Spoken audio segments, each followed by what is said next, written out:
കോട്ടയം മലരിക്കൽ ആമ്പൽ വസന്തം അവസാന ഘട്ടത്തിലേക്ക് കടക്കുമ്പോൾ ഈ വർഷത്തെ വരുമാനം 5 കോടിയും പിന്നിട്ടു. കാലാവസ്ഥ അനുകൂലമായതോടെ കൂടുതൽ സഞ്ചാരികൾ എത്തിയതാണ് മലരിക്കൽ നേട്ടമായത്. പ്രാദേശിക ടൂറിസത്തിന്റെ വിജയകരമായ മാതൃകയാണ് മലരിക്കലിൽ കാണുവാൻ കഴിയുന്നത്.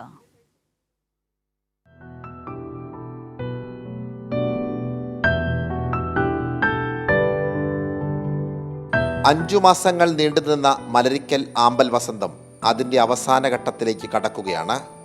കടന്നുപോയ വസന്തകാലം തദ്ദേശീയർക്ക് സമ്മാനിച്ചത് മികച്ച വരുമാനം. ആൾക്കാർ പതിവിലും കൂടുതൽ ആൾക്കാർ വന്നു. എല്ലാവർക്കും നല്ല വരുമാന മാർഗ്ഗമായിരുന്നു. ആമ്പൽപ്പൂ വിറ്റവർക്കും ഈ വള്ളക്കാർക്കും എല്ലാം പൊതുവെ നല്ലൊരു സീസണായിരുന്നു ഇത്. എന്നുവെച്ചാൽ കാര്യം വെച്ചാൽ നല്ല ഒരു അന്തരീക്ഷം പറഞ്ഞാൽ രാവിലെ മഴയൊക്കെ പെയ്താലും പെട്ടെന്ന് തെളിയും, എന്നാലും കുഴപ്പമൊന്നുമില്ല. ഇവിടെ കാണുന്നവർക്ക് ഒരാൾക്ക് 100 രൂപയാണ് അരമണിക്കൂർ എന്നുള്ള റേറ്റ്. അത് 4-5 പേരൊക്കെ ഇവിടെ കയറി കാണും ചെറുവള്ളങ്ങളിൽ.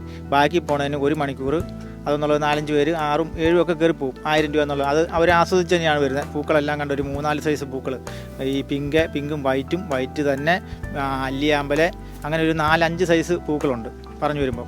അതെല്ലാം കണ്ട് ആസ്വദിച്ചാണ് പോരുന്നത്. ഫോട്ടോ ഒക്കെ എടുത്ത് അവർ ഹാപ്പി ആയിട്ടാണ് വരുന്നത്. ചിലപ്പോൾ 1000 എന്നുള്ളത് ചിലപ്പോൾ കൂട്ടിത്തരും. എനിക്ക് കിട്ടിയിട്ടുണ്ട്. കഴിഞ്ഞ വർഷം 2 മാസം മാത്രമായിരുന്നു സീസൺ. 120 വള്ളങ്ങൾ മാത്രമുണ്ടായിരുന്ന സ്ഥാനത്ത് ഈ വർഷം 200 വള്ളങ്ങളായി. വള്ളം ഒന്നിന് 1000 രൂപയാണ് സർവീസ് ചാർജ്. തിരക്കുള്ള ദിവസങ്ങളിൽ ഒന്നിലേറെ സർവീസുകളാണ് മിക്ക വള്ളങ്ങളും നടത്തിയത്. പാർക്കിംഗ് ഒരുക്കിയും ഹോം സ്റ്റേ നടത്തിയും നാട്ടുകാർ മികച്ച വരുമാനം ഇക്കുറി സമ്പാദിച്ചു.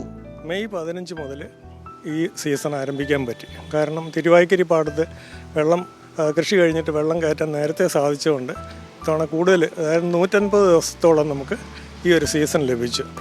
അതുവഴി തന്നെ മികച്ച ഒരു വരുമാനം, ഏതാണ്ട് 5 കോടി രൂപയുടെ ഒരു വരുമാനം നമുക്ക് ഈ നാട്ടുകാർക്ക് ലഭിക്കുകയുണ്ടായിട്ടുണ്ട്.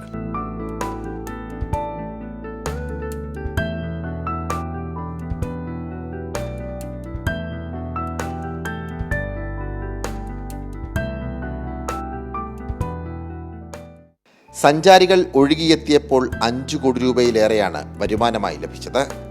ഉത്തരവാദിത്ത ടൂറിസത്തിന്റെ ഉദാത്ത മാതൃകയായി മാറുകയാണ് മലരിക്കൽ. സനോജ് സുരേന്ദ്രൻ, കൈരളി ന്യൂസ്, കോട്ടയം.